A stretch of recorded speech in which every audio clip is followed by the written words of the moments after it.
Bonjour à tous et bienvenue. Aujourd'hui, on s'attaque à une idée qui, franchement, donne le vertige. Et si on essayait d'en redéfinir ce qu'est la vie? Mais pas juste la vie qu'on connaît ici, sur Terre. Non, on va regarder bien au-delà. Allez, pour commencer, je vous lance une question, un peu pour provoquer. Est-ce que les étoiles sont vivantes? Ça sonne comme de la poésie, je sais. Mais comme on va le voir, un nouveau cadre scientifique pourrait nous donner une réponse et elle est plutôt surprenante. Écoutez bien cette phrase, leurs explosions sont les germes des futures générations. Ce n'est pas juste une jolie image, ça suggère un cycle, quelque chose qui ressemble drôlement à une forme de reproduction, à une continuation. Et c'est cette intuition-là qu'on va creuser ensemble. Pour analyser cette idée sérieusement, il nous faut un outil. Il nous faut une définition de la vie qui ne soit pas juste terrienne. Et c'est là qu'un concept super intéressant entre en jeu. Le concept de life, avec un Y, et ses 4 grands piliers. Alors, qu'est-ce que c'est ce life? C'est un terme qui a été proposé en 2020. L'idée, c'est de créer une catégorie bien plus large que la vie biologique qu'on connaît. En gros, life désigne n'importe quel système qui remplit 4 conditions essentielles, peu importe de quoi il est fait. L'objectif, c'est de nous aider à chercher la vie telle qu'on ne l'imagine même pas. Et voici donc notre grille d'analyse, ces fameux 4 piliers. D'abord, on a la dissipation. C'est simple, c'est la capacité à utiliser de l'énergie pour s'organiser et maintenir cet ordre. Ensuite, l'autocatalyse, un mot un peu compliqué pour dire grandir et se reproduire.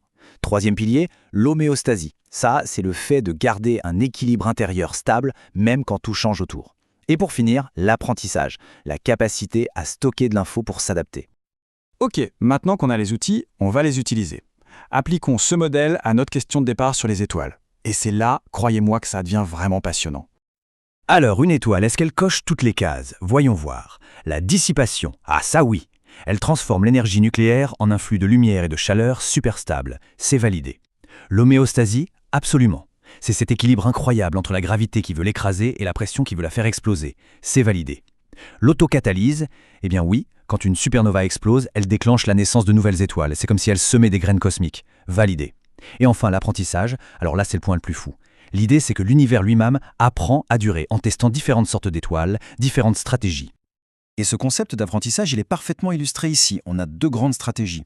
D'un côté, les grosses étoiles. Leur devise, c'est vivre à fond, mourir jeune. Elles brûlent leur carburant très vite pour créer les éléments lourds nécessaires à la vie comme la nôtre. De l'autre, les petites étoiles. Elles misent tout sur la longévité.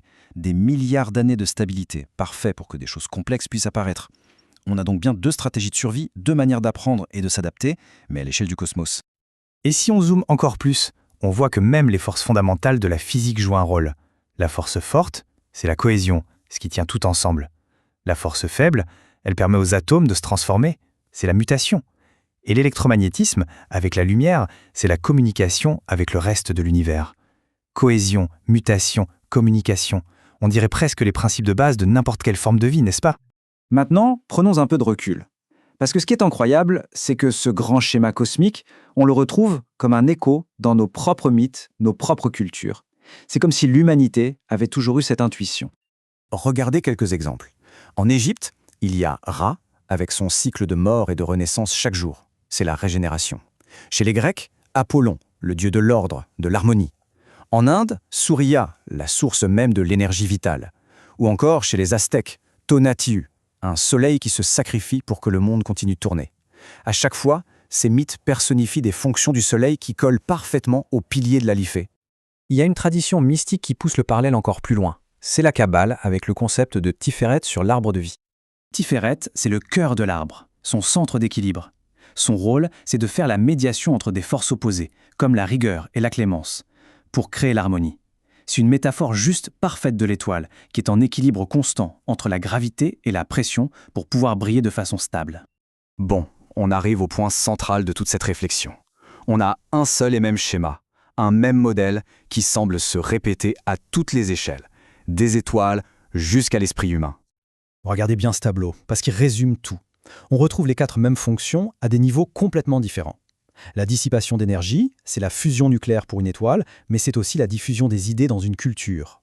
L'homéostasie, cet équilibre, c'est la gravité contre la pression dans le Soleil, mais c'est aussi les lois et l'éthique qui assurent la stabilité d'une société.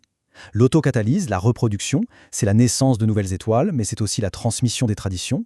Et enfin, l'apprentissage, ça va de l'évolution stellaire à l'évolution darwinienne jusqu'à la transmission de la sagesse. C'est le même schéma, partout. Et ça nous amène à une idée magnifique, celle d'un cercle qui se boucle. Le cosmos crée les étoiles créent les conditions de la vie produit l'esprit, et l'esprit, il se tourne vers le ciel pour penser aux étoiles. C'est comme si l'univers, à travers nous, prenait conscience de lui-même.